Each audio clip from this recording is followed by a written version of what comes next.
স্বাধীনতা দিবসে চক পেন্সিলে নেতাজির প্রতিকৃতি তৈরি করে চমক।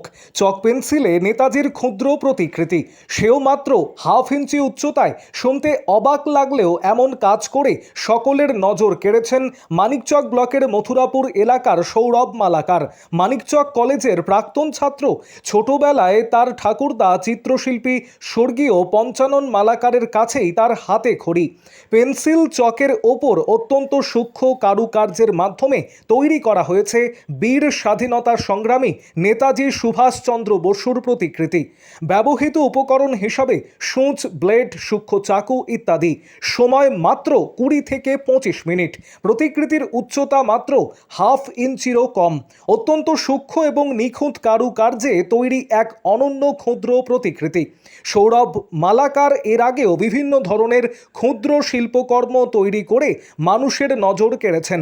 তার সৃষ্টিশীলতার অনন্য নিদর্শন হিসাবে তিনি এর আগেও মটরের ডালে নেতাজির প্রতিকৃতি, হাতের নখে 10 টাকার কয়েনে, কালিন্দী নদীর তীরে বালির ভাস্কর্য, এমনকি এক বিন্দু সর্ষে দানায় নেতাজির প্রতিকৃতি তৈরি করে সাড়া ফেলেছিলেন রাজ্যে।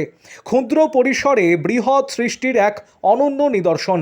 আর ঠিক 15ই আগস্ট ভারতের 80তম স্বাধীনতা দিবসের প্রাক্কালে আবারও নেতাজি সুভাষচন্দ্র বসুর প্রতি শ্রদ্ধা নিবেদন করে অসাধারণ দক্ষতায় এক অপূর্ব প্রকাশ ঘটে, যা সমাজ মাধ্যমে ইতিমধ্যেই ভাইরাল। সৌরভ জানিয়েছেন, ছোট থেকেই নেতাজির প্রতি একটি আলাদা টান রয়েছে তার। কারণ নেতাজি না থাকলে আমরা আজও ইংরেজদের দাসত্ব করতাম। নেতাজি ছিলেন বলেই 15ই আগস্ট পালিত হয়। আর নেতাজির প্রতি এতটুকু শ্রদ্ধা জানাতে পেরে তিনি নিজেকে গর্বিত বলে মনে করছেন।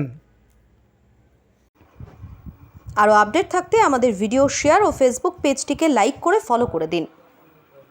প্রতি বছরের নেই এবছর আমি ভারতের 80তম স্বাধীনতা দিবস উপলক্ষে নেতাজির ভাস্কর্য করেছি, যেটি অতি সূক্ষ্ম এবং এটি তৈরি করতে সময় লেগেছে আমার 15 থেকে 20 মিনিট। যার ব্যবহার ছিল সূঁচ, ব্লেড, চাকু এবং একটি চক, যার সাহায্যে আমি এই ভাস্কর্যটি করেছি। আমি এর আগেও বিভিন্ন ধরনের মাইক্রো আর্ট করেছি, যেমন ডালের ওপর নেতাজির প্রতিকৃতি, তারপর নদীর তীরে বালির ভাস্কর্য, হাতের নখে চিত্র অঙ্কন এবং এক বিন্দু সর্ষেতেও আমি এর আগে এই কাজগুলো করেছি। এবং এই কাজের মাধ্যমে আমি এটাই বলবো যে ছোট ছোট জিনিসেও অনেক বড় কাজ করা যায়।